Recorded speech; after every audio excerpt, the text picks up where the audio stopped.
गांव में एक किसान रहता था। वह हर रोज की तरह अपने खेत में खेती करने जा रहा होता है। तभी उसकी आंखें फटी की फटी रह जाती हैं।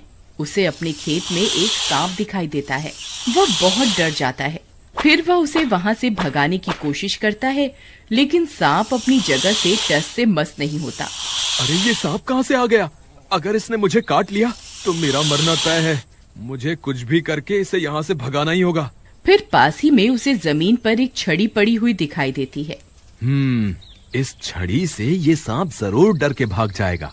फिर वह छड़ी उठा लेता है और उस छड़ी से उसे डराने लगता है। ए सांप, चल भाग यहाँ से, नहीं तो तुझे मार दूंगा। वह उस सांप को बहुत डराने की कोशिश करता है, लेकिन सांप डरता नहीं है और अपना फन दिखाकर किसान को डराने लगता है। अरे बाप रे, ये तो अपना फन फैला रहा है, कहीं ये मुझे काट न ले। किसान उसे फिर से डराता है। तभी वह सांप सोने के सिक्के उगलने लगता है। अरे ये क्या? ये तो सोने के सिक्के उगल रहा है। लगता है ये कोई जादुई सांप है। अरे वाह वाह वाह, आज तो मजा ही आ गया। मेरी तो लॉटरी ही लग गई। मेरी पत्नी मुझे निकम्मा समझती थी, ये सोने के सिक्के देखकर तो वो बहुत खुश हो जाएगी। फिर वह सोने के सिक्के उठाता है और अपने घर की ओर चल देता है। अरे भगवान, कहाँ हो तुम? देखो आज मैं तुम्हारे लिए क्या लाया हूँ, जरा बाहर तो आओ। फिर उसकी पत्नी अपने कमरे से बाहर आती है। अजी, आप मेरे लिए सिर्फ पेड़ से आम ही तोड़कर ला सकते हैं, उसके अलावा आपके बस का कुछ नहीं है। अरे भगवान, आज मैं तुम्हारे लिए जो लाया हूँ ना, उसे देखकर तुम्हारी आंखें फटी की फटी रह जाएंगी। अच्छा, मैं भी तो देखूं, रोज आम लाने वाला आज ऐसा क्या लेकर आया है। फिर किसान उसे सोने के सिक्के दिखाता है।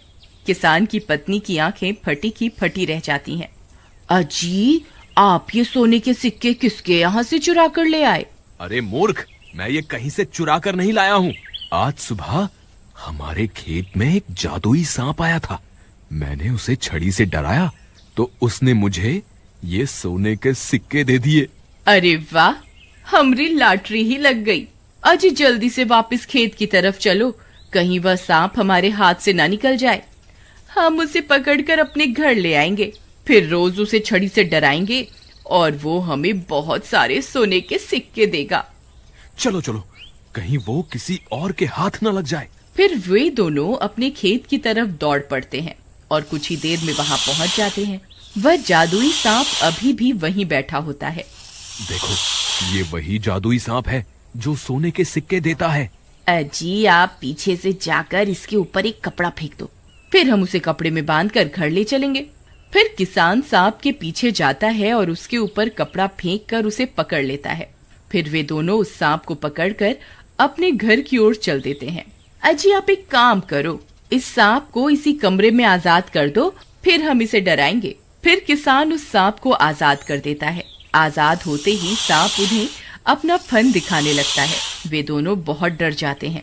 अरे मर गए जी, अजी ये तो अपना फन दिखा रहा है, कहीं ये जहरीला निकला और इसने हमें काट लिया तो क्या होगा।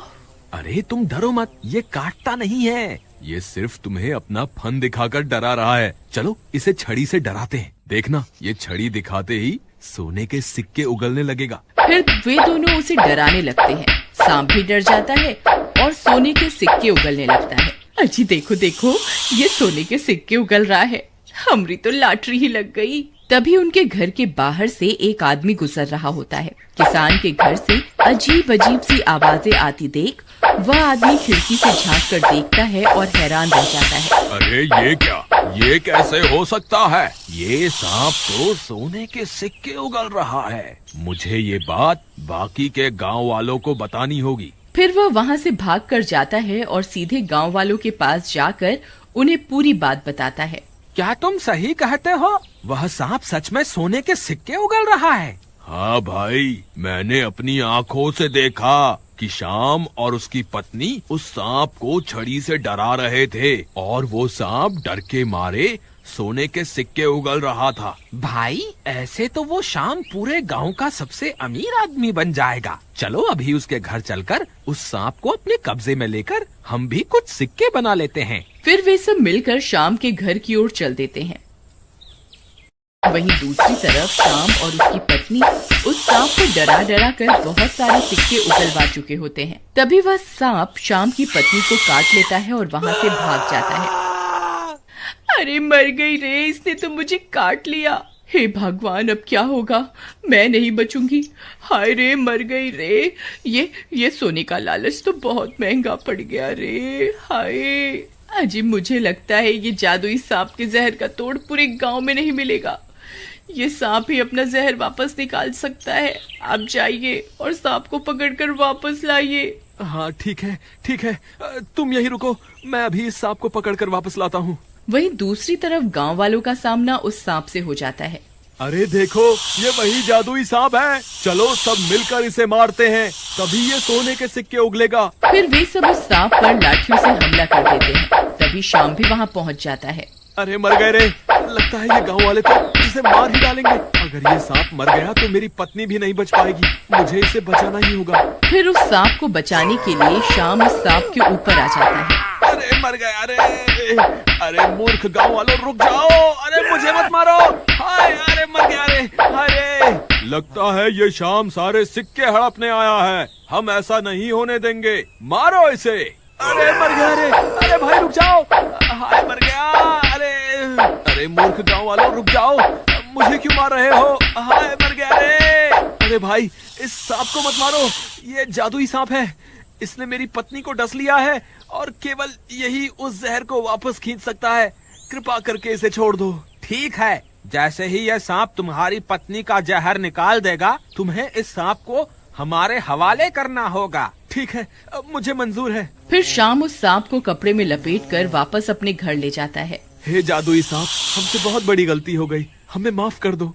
हमें इन सोने के सिक्कों की कोई आवश्यकता नहीं है। कृपा करके आप मेरी पत्नी का जहर उसके शरीर से निकाल दें। मुझे लगता है तुम्हें तुम्हारी गलती का सबक मिल चुका है। मैं तुम्हें माफ करता हूँ।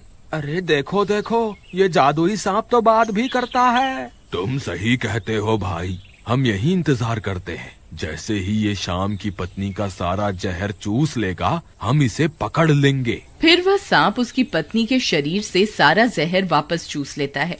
हे जादुई सांप, हमें इन सोने के सिक्कों का कोई लालच नहीं है।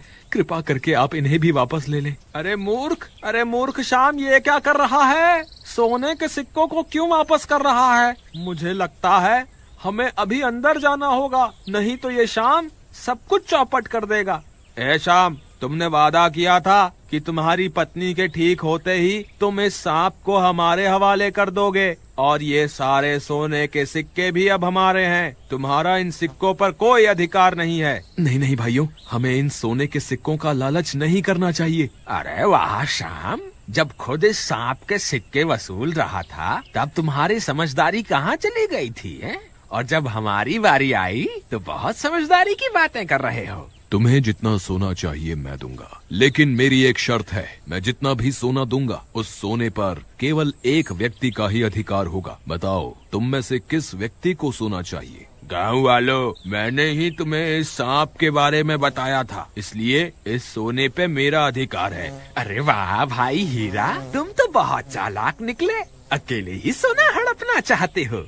ये सारा सोना तो मैं ही लूंगा। अरे मैं क्या बेवकूफ हूँ जो इतनी देर से दौड़ लगा रहा हूँ? इस सोने पर मेरा अधिकार है। नहीं, इस सोने पर मेरा अधिकार है। अरे कैसी बात करते हो भाई, मेरा भी तो कुछ सोचो। इस सोने पे मेरा अधिकार होना चाहिए। इस सोने पे मेरा अधिकार है। ये सोना मैं लूंगा। अरे चल हट यहाँ से। अरे मर गया रे। अरे दगा भागो। अरे मुझे क्यों मार रहे हो? मैंने ही तो तुम्हें इस सांप के बारे में बताया था। अरे मर गया रे। अरे कोई तो मुझे बचाओ। अरे मर गया रे। हे जादुई सांप, यही सही मौका है। आप चले जाइए, हम इंसानों का लालच कभी खत्म नहीं हो सकता। अरे मूर्खो, रुक जाओ, मुझे मत मारो। वो देखो, वो सांप तो यहाँ से भाग गया। फिर वे सारे गांव वाले हैरान परेशान रह जाते हैं और उनके लालच की वजह से उनके हाथ कुछ भी नहीं लगता।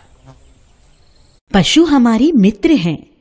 ये हमारी अनेक जरूरतों को पूरा करते हैं। दादाजी बता रहे थे कि जिन्हें पाश से बांधा जाता है वे पालतू पशु कहलाते हैं, जैसे गाय, घोड़ा, भैंस, गधा, बकरी आदि, जो बीहड़ जंगल में रहकर मार्ग पगडंडी बना लेते हैं, उन्हें मृग कहा जाता है। मैंने कहा, दादाजी, मृग तो हिरणों को कहते हैं। दादाजी ने कहा, पहले सभी जंगली पशुओं को मृग कहते थे। मृग का राजा होने के कारण आज भी शेर को मृगेंद्र कहा जाता है और शाखाओं पर रहने के कारण बंदर को शाखा मृग कहा जाता है। दादाजी ऐसी बातें बता रहे थे कि अचानक दादी जी बोल पड़ी, आप इसे चिड़ियाघर क्यों नहीं घुमा लाते? वहां इसे तरह तरह के पशु पक्षी देखने को मिलेंगे। दादी जी की सलाह सुनकर मुझे भी अच्छा लगा और दादाजी को भी। रविवार को हमारा कार्यक्रम चिड़ियाघर जाने का बना। मुख्य द्वार से दादाजी ने टिकटें खरीदी और हमें लेकर अंदर चले गए। वहां हमें सबसे पहले अनेक प्रकार के पक्षी दिखाई दिए, जिनमें विविध रंगों की चिड़ियां भी थीं। वहां से जब हम आगे बढ़े तो एक भालू दिखाई दिया। वहीं पर मुझे मेरे सहपाठी सेजल, मानसी, गौतम दिखाई दिए। चिड़ियाघर में उनका साथ मुझे बहुत अच्छा लगा। दादाजी ने बताया, भालू, हाथी, हिरण आदि जंगली पशु कहलाते हैं। कुछ लोग इन्हें पालते भी हैं, लेकिन ऐसा करना गैर कानूनी है। अभी हम यह सुन ही रहे थे कि अचानक शेर की दहाड़ ने हमें चौंका दिया। सेजल तो डर ही गई थी। दादाजी ने कहा, बेटी, यह तो पिंजरे में बंद है, इसलिए डरने की कोई बात नहीं। हम शेर के पिंजरे की ओर जाने लगे तो हमें कुछ दूर दूसरे बड़े बड़े पिंजरों में चीता, भेड़िया और बाघ दिखाई दिए। बड़ी बड़ी जाली के बाड़े में कैद एक बड़े से खुले मैदान में हमें जिराफ दिखाई दिए। हम तो इन्हें देखकर हैरान ही रह गए। मैंने पूछा, दादाजी, ये सभी पशु भारत में ही पाए जाते हैं? दादाजी ने बताया, इस चिड़ियाघर में विदेशों से दुर्लभ नस्ल के जीव जंतु भी मंगा कर रखे गए हैं। ऐसा कहते कहते वे हमें एक तालाब की ओर ले गए, जिसमें खूबसूरत बतखें तैर रही थीं। तालाब के किनारे पर बगुले, टिटहरी और हंस बैठे थे। अब हमें भूख लग चुकी थी। हम सब ने हरी हरी घास पर बैठकर खाना खाया। गौतम ने एक सुरीला गीत भी सुनाया। पशु पक्षी और जल जंतु देखने के बाद दादाजी हमें एक कृत्रिम झील की ओर ले गए, जहां कुछ नौकाएं खड़ी थीं। हम भी एक नौका में बैठे और नौका विहार करने लगे। हमारा वहां से आने का मन ही नहीं कर रहा था, पर दादाजी के कहने पर नाव से उतरे और हाथी के बाड़े की ओर जाने लगे। रास्ते में तरह तरह के और पशु पक्षी दिखाई दिए। हाथियों को देखना मुझे जीवन भर याद रहेगा, क्योंकि हाथियों से डरी हुई मानसी का कांपना मैं भूल नहीं पाता। हाथी देखने के बाद दादाजी ने कहा, ये पशु पक्षी हमारे बहुत काम आते हैं। घोड़ा, गधा, खच्चर और ऊंट सवारी करने तथा बोझा ढोने के काम आते हैं, तो गाय, भैंस, बकरी आदि दूध घी से हमारा पोषण करती हैं। भेड़ हमें ऊन देती है, तो दूसरे अनेक पशुओं के चमड़े से हमारे जूते, थैले और अन्य सामान बनाए जाते हैं। सीजल, मानसी और गौतम ने कहा, दादाजी धन्यवाद, आपने हमें बहुत अच्छी जानकारी दी। चिड़ियाघर में आए हमें 5 घंटे हो गए थे। दादाजी के साथ हम घर तो लौट आए, पर मेरा मन अभी भी चिड़ियाघर के इर्द गिर्द ही घूम रहा था। आज टूनी चिड़िया सुबह सुबह उठकर स्कूल जा रही थी। माँ, मैं स्कूल जा रही हूँ। ओके बेटा, तुम जाओ और अपना ख्याल रखना। ठीक है माँ, आप भी अपना ख्याल रखना। टूनी चिड़िया अपने माँ को अलविदा कह के अपने दोस्त कबूतर और तोता के साथ स्कूल की ओर चली जाती है। उनका स्कूल घर से बहुत दूर था, इसलिए उन्हें जाने में काफी समय लग जाता था। इधर काला कौवा भी तैयार होकर स्कूल जा रहा था, लेकिन काले कौवे के पास साइकिल थी, इसलिए वो अपने साइकिल से जल्दी स्कूल पहुंच जाता था। इधर टूनी चिड़िया और उसके दोस्त जल्दी जल्दी पंख फड़फड़ाकर जा रहे थे ताकि वे सब लेट ना हो जाए। आज तो यहीं पर बच गए हैं।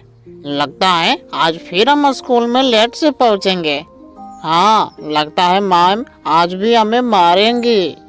तीनों आपस में बात कर ही रहे थे, तभी काला कौवा उनके सामने आता है। ओ पिद्दियो, अरे कितनी भी तेजी से पंख फड़फड़ाओगे ना तो तुम लोग मेरे से आगे कभी नहीं निकलोगे, समझे? काला कौवा उनको अपनी साइकिल का घमंड दिखाता था, क्योंकि वो साइकिल से तुरंत स्कूल पहुंच जाता था और ये तीनों बेचारे हर रोज स्कूल में लेट पहुंचते थे। आज फिर तुम लोग लेट आए हो। तुम लोगों का कुछ नहीं होने वाला। रुको अभी बताता हूँ। तीनों दोस्त स्कूल में लेट हो जाने से हर रोज टीचर से मार खाते थे। इधर काला कौवा और उसके दोस्त उन्हें पीटते देख खूब मजे लेते थे। स्कूल की छुट्टी होती है और टूनी चिड़िया और उसके दोस्त अपने घर आ जाते हैं। माँ, कल से मैं स्कूल नहीं जाऊंगी। क्यों बेटा? माँ, स्कूल बहुत दूर है, इसलिए हम हर रोज लेट हो जाते हैं, जिसकी वजह से वो टीचर हमें रोज मारते हैं। इसलिए मैंने फैसला किया है कि अगर तुम मुझे साइकिल ला के दोगी तो तभी मैं स्कूल जाऊंगी, वरना मैं नहीं जाऊंगी। बेटा, मैं तुम्हारी दर्द समझ सकती हूँ, लेकिन बेटा जब से तुम्हारे पापा इस दुनिया को छोड़ के गए हैं, तब से हम खाना भी सही ढंग से नहीं खा पाते हैं, तो भला मैं तुम्हारी साइकिल कैसे खरीद सकती हूँ? बेटा, अगर तुम्हारे पापा जिंदा होते तो तुम्हारी सभी जरूरतों को पूरा करते, लेकिन वो हमें छोड़ के चले गए। टूनी की माँ टूनी के पापा को याद करके रोने लगती है। माँ, तुम मत रो, मुझे नहीं चाहिए कोई साइकिल वाइकिल, बस तुम हमेशा खुश रहो, ऊपर वाले से यही मेरी दुआ है। टूनी अपनी माँ को गले लगाकर चुप कराती है।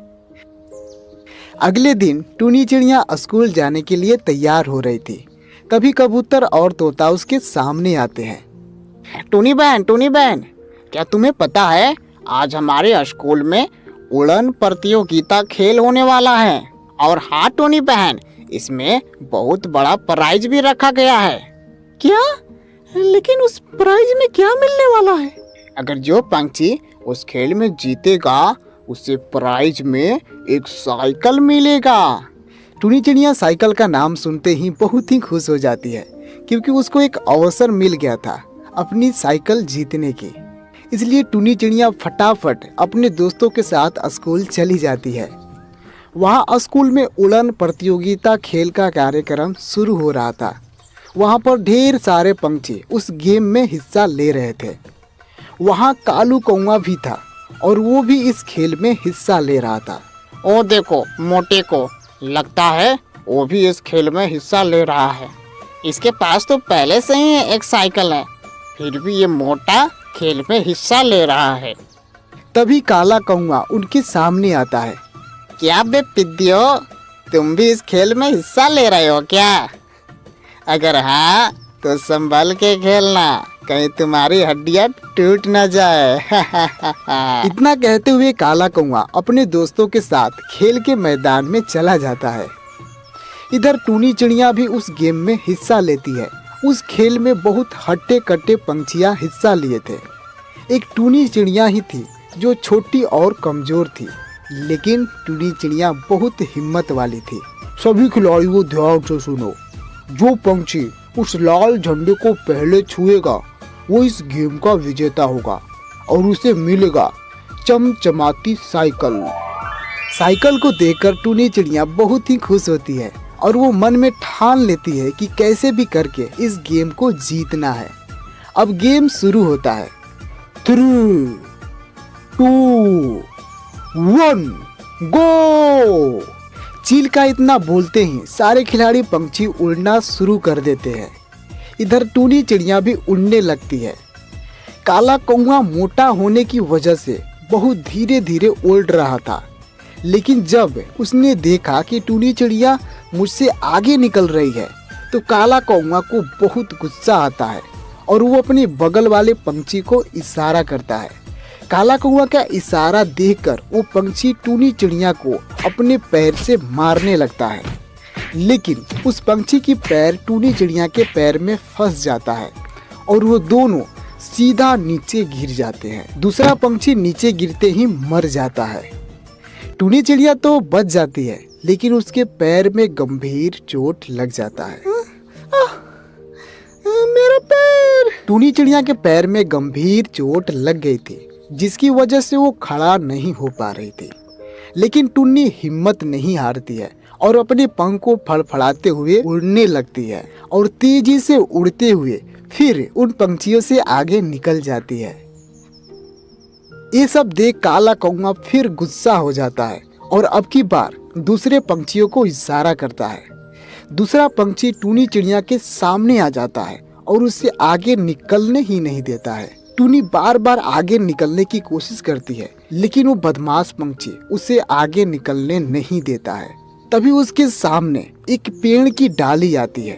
बदमाश पंछी उल्टा उड़ रहा था, जिसकी वजह से उसे वो डाली दिखाई नहीं दी और वो अचानक उस डाली से टकरा जाता है और नीचे गिर जाता है। टूनी चिड़िया ये सब देखकर थोड़ा उदास होती है, लेकिन फिर वो उस लाल झंडे की तरफ बढ़ने लगती है। अब वो लाल झंडा उसके बहुत करीब था, इसलिए टूनी चिड़िया बहुत खुश थी कि अब मैं इस खेल को जीत जाऊंगी और मुझे ये साइकिल मिल जाएगी। लेकिन तभी उसके बगल वाला पंछी एक तलवार निकालता है और टूनी चिड़िया का एक पर काट देता है। टूनी चिड़िया दर्द के मारे चिल्लाने लगती है। उसके पर से ढेर सारा खून बह रहा था। टूनी चिड़िया इतनी तकलीफ में थी कि उसे अब उड़ा नहीं जा रहा था। उसकी रफ्तार धीरे धीरे कम होने लगी। काला कौवा ये सब देखकर बहुत खुश होता है। देखा मुझसे पंगा लेने की कीमत। टूनी चिड़िया बहुत तकलीफ में थी। अगर आज मैं इस गेम में नहीं जीती तो मैं कभी साइकिल नहीं खरीद पाऊंगी, इसलिए मुझे कैसे भी करके इस गेम को जीतना होगा। टूनी चिड़िया अपने दर्द को नजरअंदाज करते हुए तेजी से आगे बढ़ती है और सबसे पहले उस लाल झंडे को छू लेती है और वो खेल जीत जाती है। टूनी चिड़िया के संघर्ष को देखकर सारे पंछियों के आंखों में आंसू आ जाते हैं। हमारे उड़न प्रतियोगिता के विनर है टूनी चिड़िया। टूनी चिड़िया को उसकी प्राइज मिलती है। टूनी चिड़िया उस साइकिल को देखकर बहुत खुश होती है और उसे गले लगा लेती है।